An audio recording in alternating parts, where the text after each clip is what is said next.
Good morning, good afternoon, good evening, ladies and gentlemen, wherever you are in the world, and welcome back to another episode of Sideboard Files here on HEDRON.TV.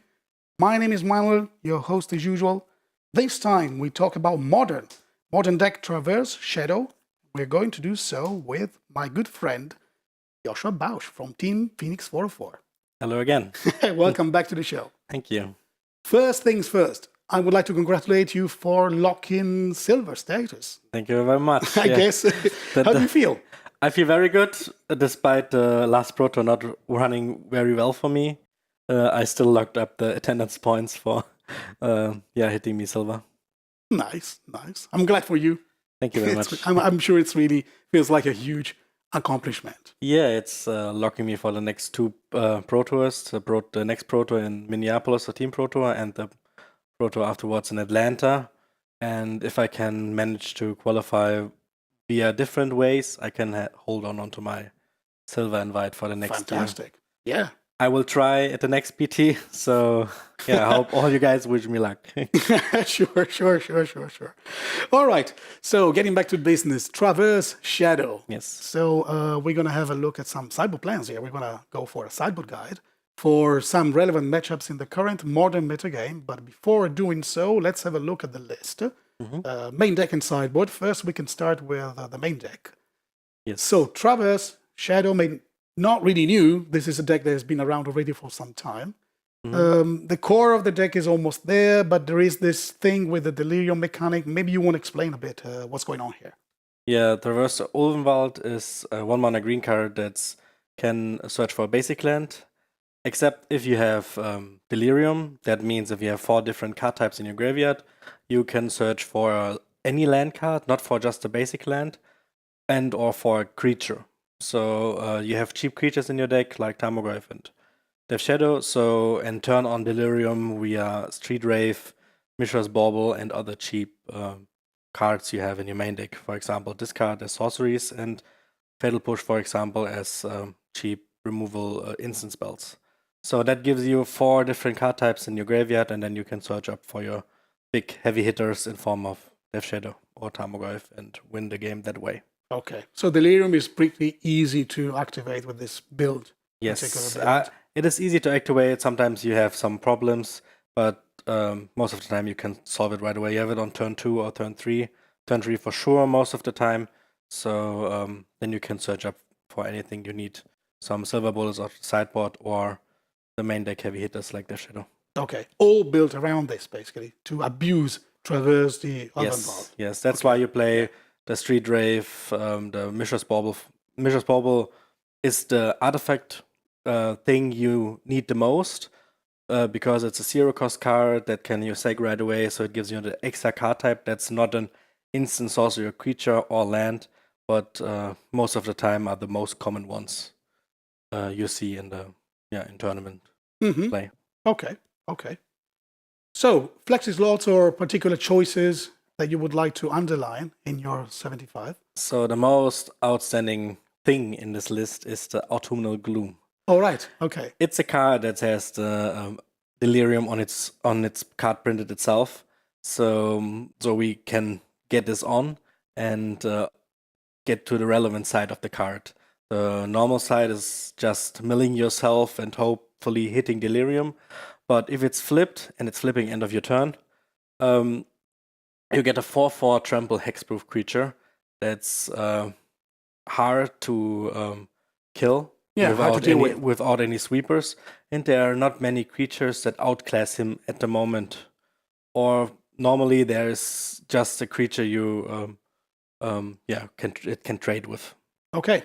So fits the Delirium strategy. And it's a very good creature when it turns, of course. When you get to flip it, it's a very good creature for the current metagame. Really hard to deal with. And it's basically one of your finishers. Yes, it's like one of the cards. There can't be jump block because it has trample on it, as you sometimes see in grindier matchups when they have his token strategy or smaller creatures than him. So you push through more damage than you need it most of the time. All right. Okay. So, anything else you would like to talk about? Cards you want to point out? Yeah, I play 2 Liliana of the Veil at the moment in the main deck. At some point, it was it's fall out of the deck. You played Liliana the Last Hope in the main deck because it's did something or gained you value, milled your cards, get you to more delirium, and killed other creatures or other strategies than Liliana of the Veil. But the meta shifted a bit, and Liliana of the Veil is at the moment more reliable in killing hand cards from your opponent than killing small creatures as of Liliana the Last Hope. All right. Okay. Makes perfect sense to me. Very good. So if there's nothing else you would like to talk about, we can start actually having a look at the sideboard. Yes. All right. So we have it right here. 1 Ceremonious Rejection, 1 Disdainful Stroke, 1 Starboard Denial, 2 Kozilek's Return, 1 Ancient Grudge, 1 Terminate, 1 Maelstrom Pulse, 2 Neil Spellbomb, 1 Liliana the Last Hope, 1 Autumn Gloom, the one we were talking about before, 1 Hostage Taker, 1 Easy Static Caster, and 1 Snapcaster Mage. So quite a combination of different cards here, doing different things. So why this selection of cards? What's going on here? Because you need some specific cards or specific effects for specific matchups.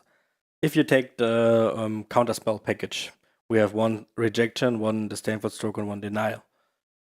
We choose this combination of one-offs as of because you need a number of counterspells in matchups where Rejection and Disdainful Stroke and Denial is good, but in some there is no Rejection because there is no colorless cards you want to counter. For example, in against control decks, there you need 5 counterspells, but can't cast Rejection against them. That's why you want a Disdainful Stroke or a Stubborn Denial to move up your counter count to 5.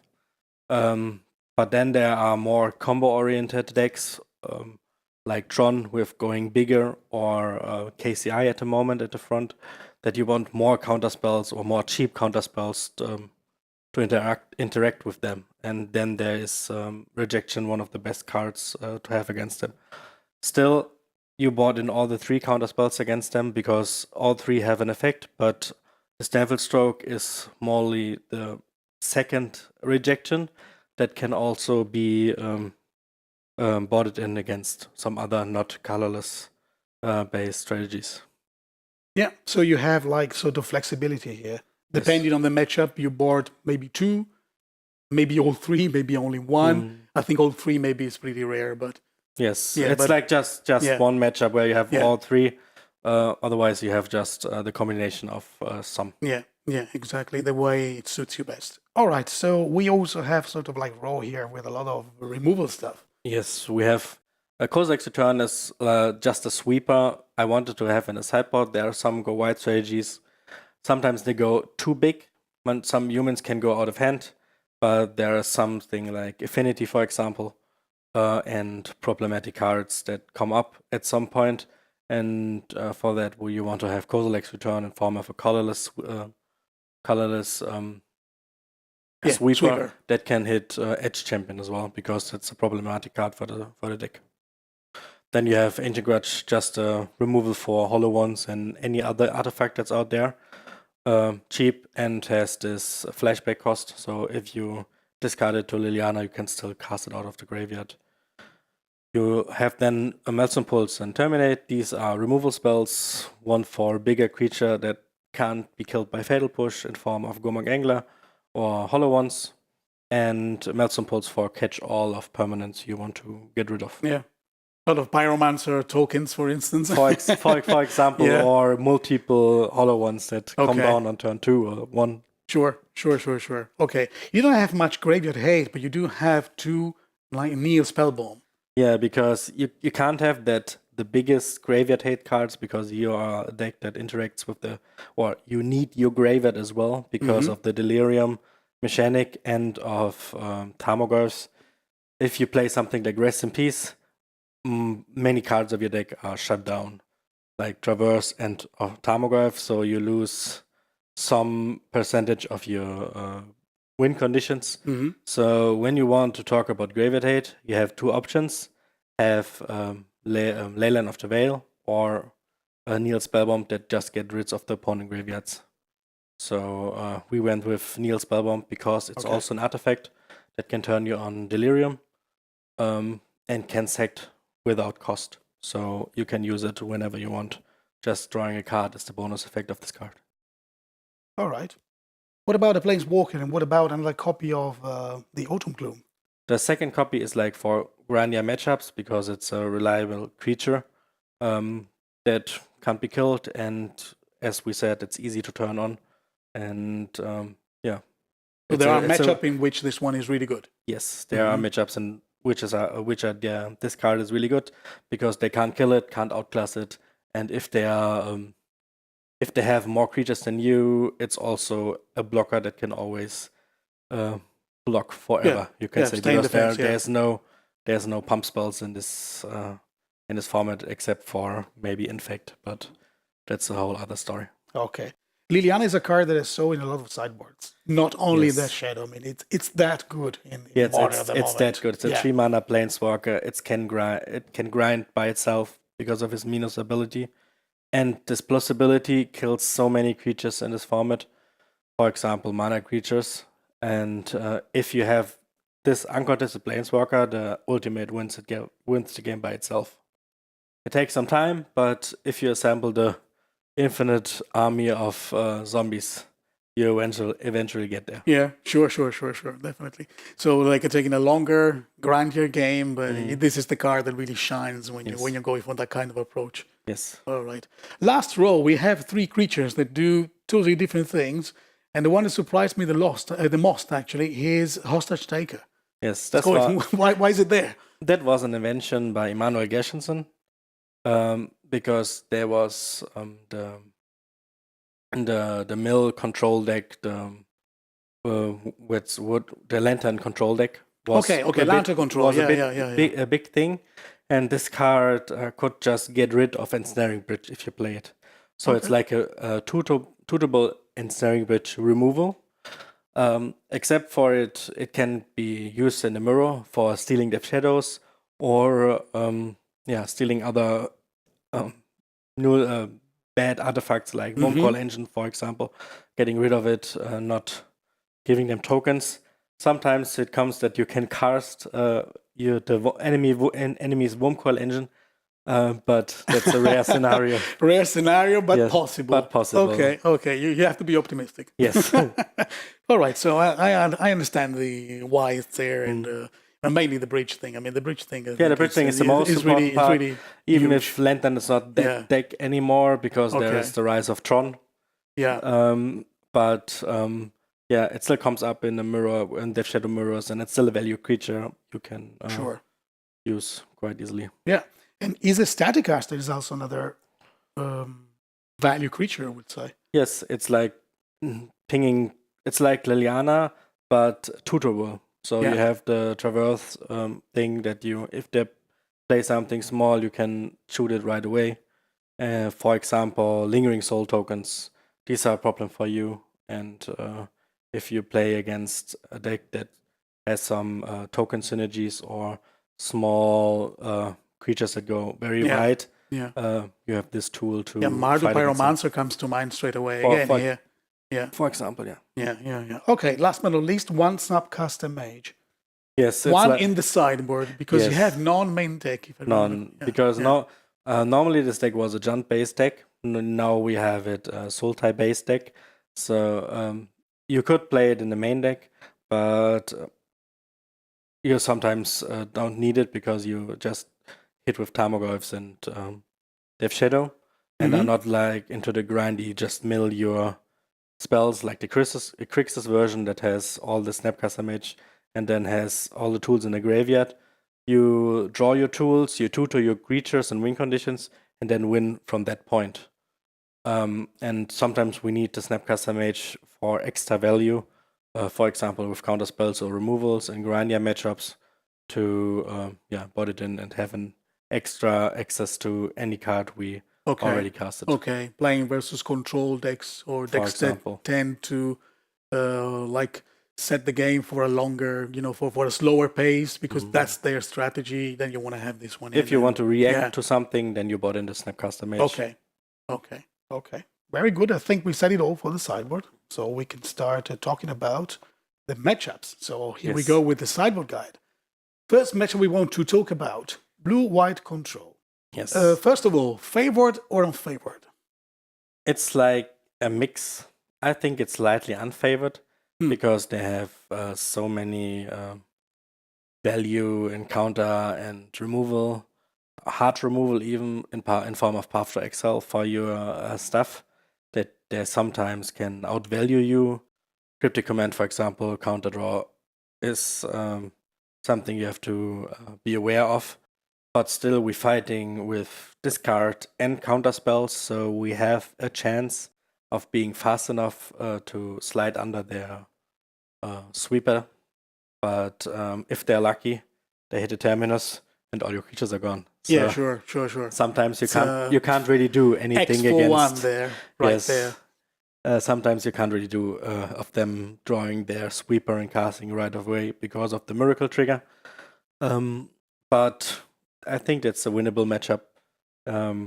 If you played it quite a bit, you can learn how to play it, and you can maneuver it to your advantage. Okay. But if I would say you have two people that are as good as their deck as their opponent, I would say it's slightly favored for the blue-white deck. Okay, all right. So speaking about playing it well, Mm-hmm. what are your objectives post-sideboard? What do you want to do in the game post-sideboard? Yeah, you have to grind your opponent a little bit out and still have to hit hard as fast as possible. Okay. You have some tools to grind it out in form of Liliana's Planeswalkers. Yeah. But still need to watch out for their key cards. The key cards, for example, are the Terminus in form of sweepers. Yeah. The Planeswalkers. So if they resolve a Planeswalker, it's really hard for you because then they draw so many cards each turn that you can't keep up anymore. And the Cryptic Commands. Cryptic Commands are the most dangerous card because this card makes such an advantage or gains such an advantage in itself that you have to avoid that they're casting it. Okay. So you want to play a slightly longer game, but still apply some pressure. Sorry, but you don't really want to overextend. You have to play around certain cards. Yes. Okay. Very good. So let's go for the sideboard then. The sideboard plan. What do you board out and what do you board in? So what we brought out is 1 Dismember, 2 Abrupt Decay, 3 Fatal Push, and 1 Colagans command. What's surprising sometimes is the Colagans command because it's a grindier card, but still it fits another purpose in the deck of killing artifacts out of the main board and sometimes getting back a Street Wraith or a Death Shadow for having some value. But in this matchup, you can just get back something, so it's still a 1-for-1, and discarding a card is not sometimes a value play because they can discard the land and have still enough resources to counter anything. So it's most of the time just a 1-for-1 thing, and giving up 3 mana for just giving back your 1 mana spell sometimes not good enough. Okay. The other cards are straightforward. DK, they have no relevant 3 or less converted mana cost except for Detention Sphere, but you can play around it. So that is just a 1-for-1 for removal. And removal in its own is not good against a deck that it's full of non-creature spells. Then what we get in Yeah, exactly. is 1 Stubborn Denial, 2 Spell Bombs, 1 Snapcaster Mage, 1 Disdainful Stroke, 1 Liliana the Last Hope, and 1 Autumnal Gloom. So these cards are grindier counter spells, grindier cards, counter spells, and threats that need to be answered in form of Liliana and Autumnal Gloom. Autumnal Gloom, if it's flipped, and it's flipping end of your turn, you get a 4/4 trample hexproof creature that's just hit by Terminus or their sweeper in general. They normally play 5 of it for Terminus and 1 form of Supreme Verdict or Wrath of God. Yeah, most likely Supreme Verdict, yeah. Most likely Supreme Verdict or Yeah. Wrath of God. Sometimes they want can't be regenerated clause on the card except for the non-countable. But depends on the person you playing against. Sure. But it's all normally these 5, the combination of these 5. And that's the only way of killing Autumnal Gloom. If you can slide it under a counterspell, then yeah, it's hard to kill for them. Yeah, they're gonna have a hard time. Exactly. And sometimes it gets into the graveyard. It adds an enchantment to your graveyard because it flips back into the front side. Grows your Tarmogoyfs bigger, but sometimes it's relevant. Okay. Right. Yeah. The Spellbomb is a card. They interact with the graveyard. They have 2 relevant cards. The counterspell that removes cards from its graveyard to pay you X more. Search for Skanta is a card that interacts with the graveyard, and Snapcaster itself.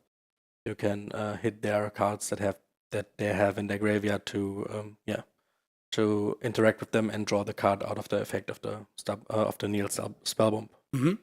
Yeah, and then we have Snapcaster Mage. It's like another discard counterspell effect. You want sometimes Denial and Disdainful Stroke are another counterspells for the Cryptic Commands, Planeswalkers, and Wrath effects. Yeah, okay. Yeah. So the counters, just to make sure that... that your creatures still live. Yeah, exactly. And you can win with them. All right, I think we said it all for this one. So we can just go for the next matchup. KCI, Krark-Clan Ironworks. Yes. So the combo deck that's at the moment. That's combo deck to beat. Everyone is scared of because it just won 2 Grumbies in a row. Yeah. And favored or not favored? I think it's a favored matchup for us because we have everything that fights a combo deck. It's a reason why we want to play this deck. It fights combo decks because we have cheap counterspells, cheap discard, cheap threats that can go out of hand and can be present a very, very fast clock. What are your objectives in the post-cyber games? The post-cyber games is just hinder them by comboing, that they don't combo you. Okay. Kill them fast enough, disrupt them enough, and win the game by attacking with creatures. Okay, so attack their hand, attack them with creatures, preventing them from executing their combo. Yeah, from casting them from the card KCI itself. Yeah. If you prevent them from casting it, they can't win. Okay. So, that's the main goal of the card. That's the way it's a very straightforward plan. Just stop them before they kill you and win before they kill you. Basically, that's what it is. All right, so Sideboard plan on the plane of the draw the same for all these matchups, I guess. Yeah, okay. So what do you side out or what do you side in? What we side out is 3 Fatal Push, 1 Autumnal Gloom, 1 Dismember, 2 Liliana of the Veil, and 1 Metamorphosis. Okay. We bought out the removal spells in form of 3 Push and 1 Dismember. They have creatures in form of Scrap Trawler and Mirror Retriever, but they are not creatures we really want to kill. We need to hinder them of casting their KCI or removing their graveyard while they're comboing because it's a combo deck based with their graveyard because they get stuff from the graveyard back. And we can, if they sacrifice while comboing one of the key creatures, you can always remove their graveyard, and that's a way of getting rid of them. Sure. That's why having a Fatal Push that demands you of having a fetch land in play or a bauble to activate it to kill a Scrap Trawler is too situational to keep in this very close sequence of turns you have to win the game. Okay, yeah, because your time is limited. Yes. Yeah. Okay. Then we take out the Autumnal Gloom. As I said, it's a grindier card, a mid-range card to fight against other matchups that goes longer than just the average of 3 to 4 turns in Modern. So we take it out. We take out the 2 Lilianas as the main deck because normally you want to fight combo decks by discarding the hand, but Liliana is the 3-mana Planeswalker, and it's most of the time too slow to get rid of the hand, and they have all the cards they want in play, so they play just permanence and then sacrificing them by KCI. And they are normally, if they not have mulligant, they normally don't have one card in hand when you are on your turn 3. Yeah, so and that's KCI. Yeah. So the chances are just too low to have that. That's why we bought out Liliana of the Veil. And we bought out the Metamorphosis to make just a slot for anything else we need out of the sideboard. Okay. So it's just more impactful cards. yes, so. more just a filler card. Yeah. We sometimes need against Blood Moon decks, but Yeah. here we just bought it out because we need more reliant stuff. All right. So what comes in? So in comes 2 Spellbomb, 1 Stubborn Denial, 1 Rejection, 1 Disdainful Stroke, 1 Snapcaster Mage, 1 Ancient Crutch, and 1 Maelstrom Pulse. So as we mentioned, Spellbomb in form of Graveyard Hate. If they combo, if they can assemble stuff, you just remove the graveyard and you disrupt them doing so. Stubborn Denial, Ceremonious Rejection, and Disdainful Stroke are just counter spells that counter KCI itself or relevant cards like Scrap Trawler or Mirror Retriever. Snapcaster Mage is just an extra counter spell you can have. And Ancient Grudge and Maelstrom Pulse are just removal spells. If they resolve, such as KCI, you can get rid of it. More with Ancient Grudge than with Maelstrom Pulse, but Maelstrom Pulse is just a card you... Yeah, sometimes it happens they don't go off or fizzle while going off, and then having this instead of a Metamorphose is better than... Sure, it's still a removal that can Yes. kill a key permanent on the battlefield. Yes, and So it makes sense having it in, even if Ancient Grudge is probably more efficient because it's a bit faster. yes, and sometimes they have alternate plans in their sideboard in form of Wurmcoil Engine and the red enchantment that can ping with tapping 2 artifacts. Okay. And you get rid of it. Then Girapo Ether Greed or Girapo something like Ether, yeah. yes, exactly. And you get rid with Maelstrom Pulse of it as well. Yeah, true. So it can cover, let's say, alternative win conditions Yes. there. And the Snapcast, as you said before, extra counter spells in the sense Yes. that you can recycle your Stumble Denial, these things with strokes or ceremonious rejection that you already used once. So Exactly. you're able to counter again if it's needed. Exactly. All right, very good. So we can go for the next matchup that we have here. The next one is Hollow One. Hollow One. Then let's talk about Hollow One, another boogeyman. Yes. In Modern at the moment. I mean, With the last Modern Pro Tour, it rise to the front lines of the Modern format. And it's a matchup that's sometimes it's random. Because sometimes they have this insane start you can't even beat, but sometimes it does like nothing. It depends on how you sequence your spells quite a lot, but I think for our deck we have a quite good matchup because we have bigger creatures than they can have, and can win quite faster even if they put many power onto the board on the board on turn 1. They hit you once, you play Death Shadow, now you brickwall their entire battlefield and win like this. They have to be careful, actually. Yes. Sometimes if they are too aggressive, actually, they could help you out in the end. Exactly. Okay. So at the end of the day, it's likely favored, or let's say 50-50? I think it's slightly favored. Okay. I wouldn't say with Traverse Shadow that you're heavy favorite in most of the matchups, because it's always it's still a mid-range deck in some sort, and they are always close to 50-50 than other decks like Tron, for example, with having 80-20 matchups. Okay, understood. So what do you want to do in the game post-sideboard when you face Hollow One? What are your objectives? You want to have as much as removal for the creatures as possible. Okay. And you want to win with bigger creatures or stall the board with bigger creatures and then attack them for lethal. Okay. Super crystal clear plan there. Yes. Right, so what do you side out and what do you side in? We set out 3 Stubborn Denial, 1 Autumnal Gloom, and 2 Decay. 2 Stubborn Denial because they have some interactive cards that you sometimes want to Stubborn Denial. But these come too early and are not that relevant in the late game, where you want to have a big threat and then want to protect it. They don't have that much removal, and the removal they have doesn't go well with your threats, because they normally have lightning bolts, and if the Death Shadow is bigger than 3/3 and the Tarmogoyf is normally bigger than Yeah. X3, they can't kill it. So that's why we bought that out. Autumnal Gloom is again these matchups that don't go very long because it's a race, and there are not many turns to play with, and the Gloom is a card that's want to have a longer game.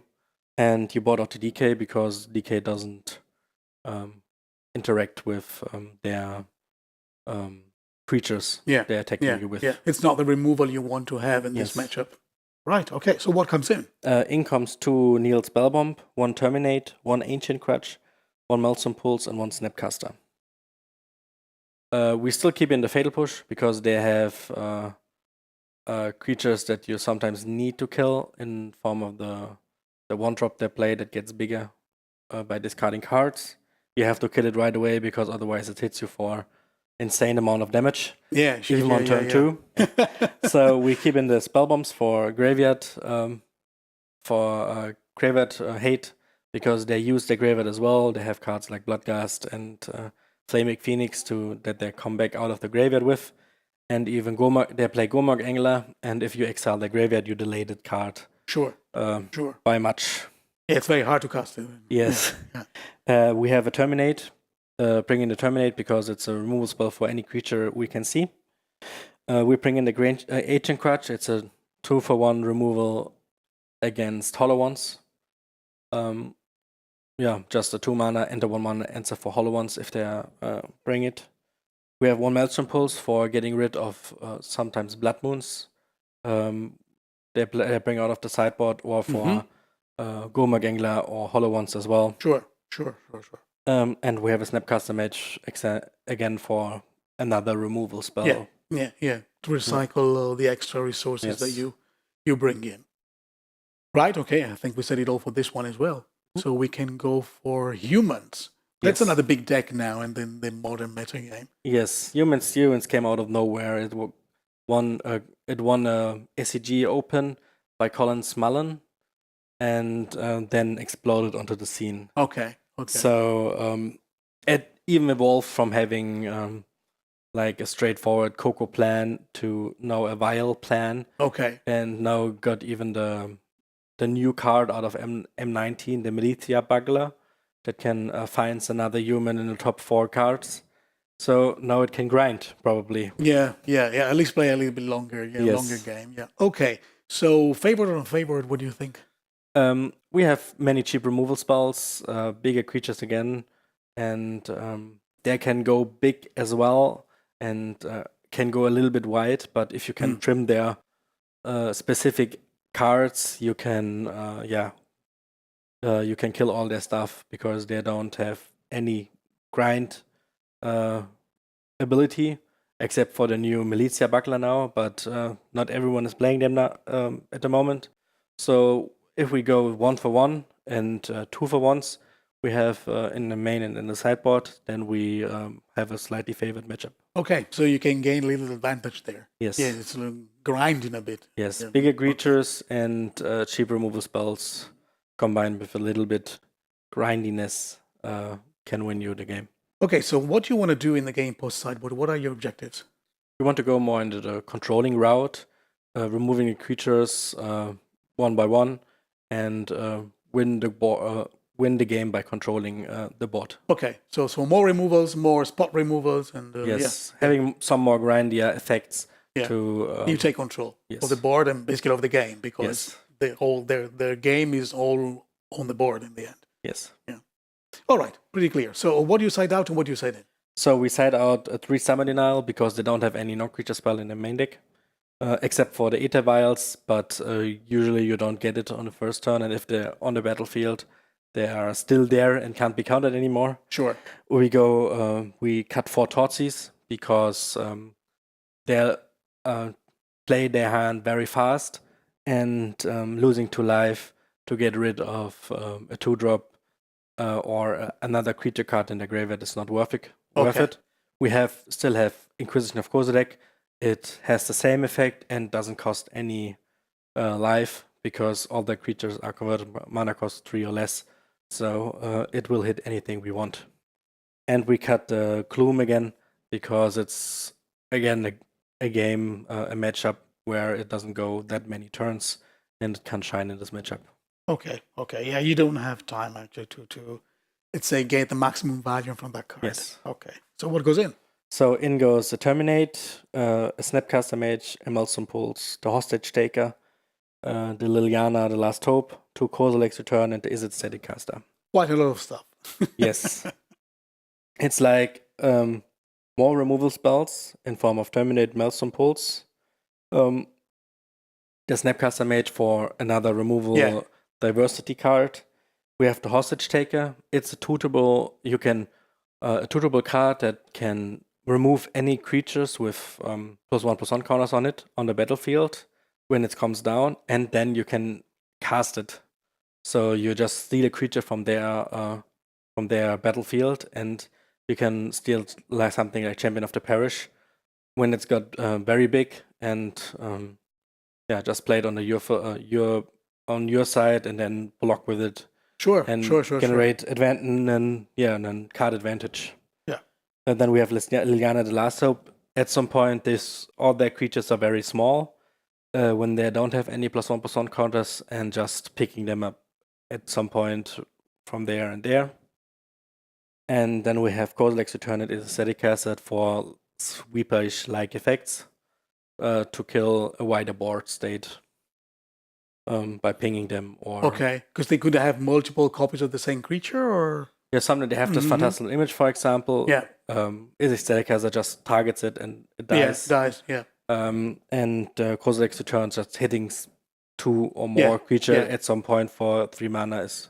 Yeah, Kozilek's Return is like the card it's you like want to have in this matchup. Sometimes they do like play Tiles of Tenant, Aether Vial, played another one that everybody gets the effect of it, and if you can then cast a Kozilek's Return and get these 2 cards, you generate quite an advantage. Yeah. Okay, excellent. So that's it for this matchup. So we can start talking about some combo stuff, if I remember correctly, because combo is still there. It's not only in the form of KCI, because we also have another deck that you know pretty well. Because if I remember correctly, you attended a certain GP and you were third with a certain build of Tron. Yes. We made a video not long ago about this. That's true. By the way. Very nice sideboard guide. So mono green Tron. So this time you're not the one piloting it. You're playing against it. Yes. Your favorite or not favorite in this matchup? You're slightly unfavored. Slightly unfavored. There's a good example on the video on the tournament you just mentioned. Okay. Where I had the featured match and I was on the Tron side and my opponent was on this deck side. And, all right. You can go back and watch it. It was not so nice for this deck, so. That was Grand Prix Leon. That was Grand Prix Leon. Just to mention that. All right. So, okay. So, what do you want to do in the post-sideboard games? So we want to disrupt as much as possible in form of counterspells, and we want to win as fast as possible. Okay, so very fast, yes. And you have answers to their biggest threats. Yes, we try to counter the Khan, Wormcoil Engines, the key cards, and Ugins. If they have Ulamogs, that's very bad news for us.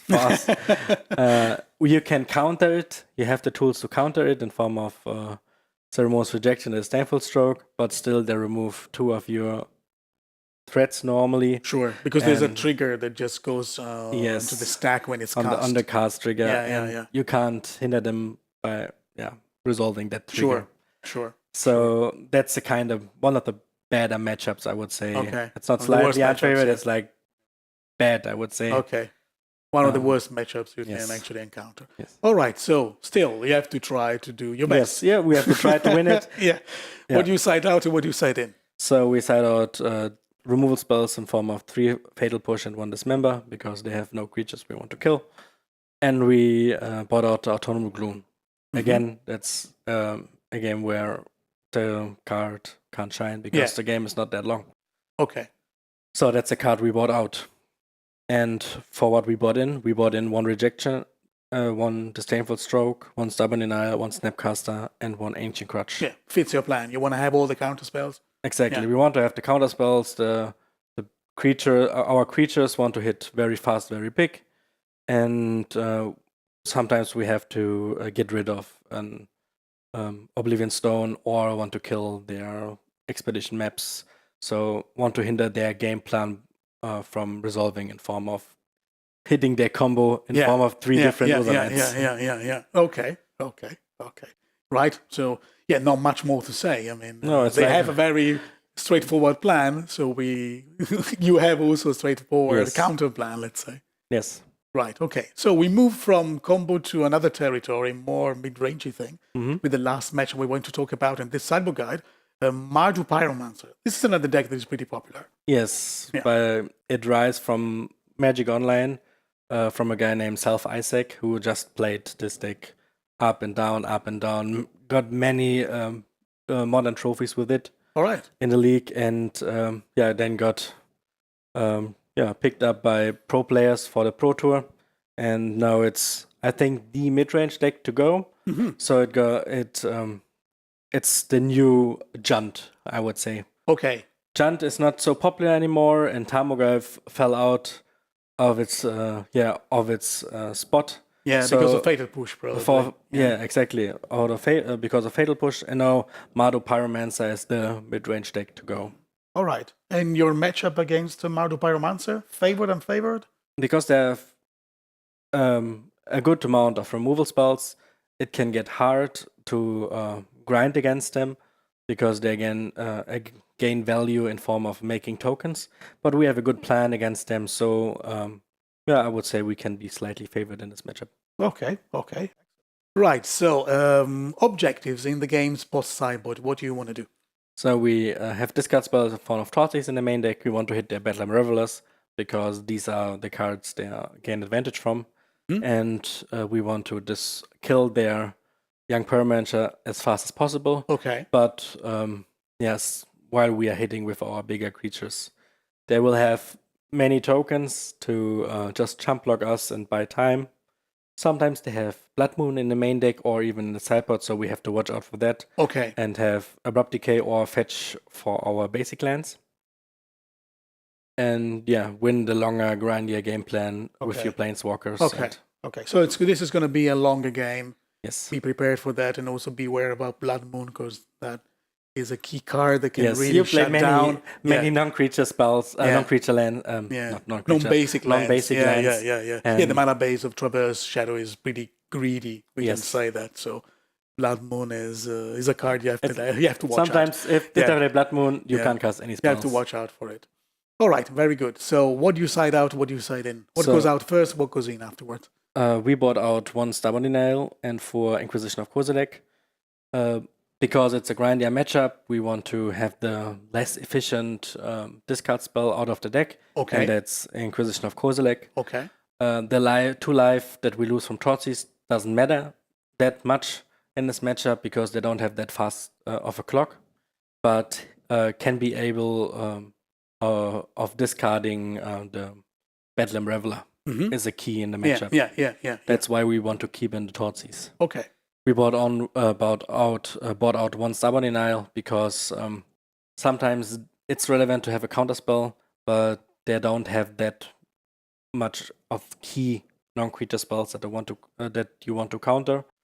You counter the first removal spell you see, or the first value spell you see. Sometimes you want to protect your creatures, then you counter just the removal spells, but having 2 is okay, but I don't want to overload on counter spells. All right. That's why we bought out 1. Okay. So what comes in? So in comes the Ligana, the Last Hope, the 2 Spell Bombs, the 1 Autumnal Gloom, and the 1 Snapcaster. So we bought in the spell bombs again because they have cards like Lingering Souls, for example, and cards that can be played out of the graveyard, and they have Bedlam Reveler that gets cheaper for how much spells you have in the graveyard. So if we have the spell bomb, we can just deny that form of card advantage in form of Bedlam Reveler and the flashback. Of course, you have to be careful. You can't just use the spell bomb when you understand they want to cast it, because they have priority as part of the cost. Yes. So you have to time your spell bomb properly. Yes. Normally it's like you play it and then you sag it right away. Because if you have it there for too long, they can play around it, and Yeah. it's getting harder to gain an advantage out of it. Okay. Um, So Spell Bomb, sort of plug and play card straight away. yes, you can't basically say that it's like always so, No, but but- sometimes you don't have the mana. Okay. But what you always want to have, you want to draw the card out of the spell bomb, Okay. so that it's replaced itself. Okay, that's also important. Okay. Okay. Then we bring in Liliana of the Last Hope, because we mentioned they have all young Pyromancer token stuff, and Liliana picks them up. So that's going for us, and at some point we can grind with the Liliana the Last Hope, because we can just minus and get another creature back and just play the value plan. You build your advantage with that. Exactly. Then we have Snapcaster Mage, another removal spell, discard effect kind of stuff. Again, a value creature, tutable, that can find the right removal or right discard at that moment you need it. And then we have the Autumnal Gloom. Yeah. The Gloom that's the kind of matchup you want this card, because they can't really kill it and they can't really chump block it. So every time they chump block it, they lose life, because it has trample. And that's one of the matchup it shines the most, because the games go long. You have always a card that's on the battlefield. They can't remove it with sweepers because they don't have any. And on the long game, it just wins by attacking every turn. Okay. So the Ancient of the Equinox here will lead you to victory. Yes, it'll lead to many victories. Likely. Okay. All right, so I think we said it all for this one as well, and we reached also the end of the episode. Yes. So, well, thank you for being here once again, Joshua. Thank you for joining the show once again. Thank you for always having me. Always a pleasure, and I hope you can, manage to find some time to come back again soon. I will. Maybe in the new studio, because I am still working on it. It's not done yet. But this is also why I slowed down a bit the production of these videos, because I'm trying to put as much time as possible to make this happen. I don't know when it's going to happen, to be honest, but hopefully not too far ahead in time. Not in 2 years. I'm looking forward to it. I'm looking forward to it too, because it's quite some work. Actually, it's a bit, I would say, I underestimated how much time and effort you have to put on it. So, took a bit longer than expected, but I think I'm going to get there. At some point, I'm going to get there. All right, so thank you very much once again, Joshua. Thank you very much again. And a big thank you to all of you who've been watching this video. I hope you enjoyed. Let us know your thoughts in the comment section below. If you want to follow us on Twitter and Facebook, facebook.com/HEDRON.TV, twitter.com/HEDRON.TV. And of course, stay tuned on HEDRON.TV for more content to come. For now, it's goodbye. Goodbye.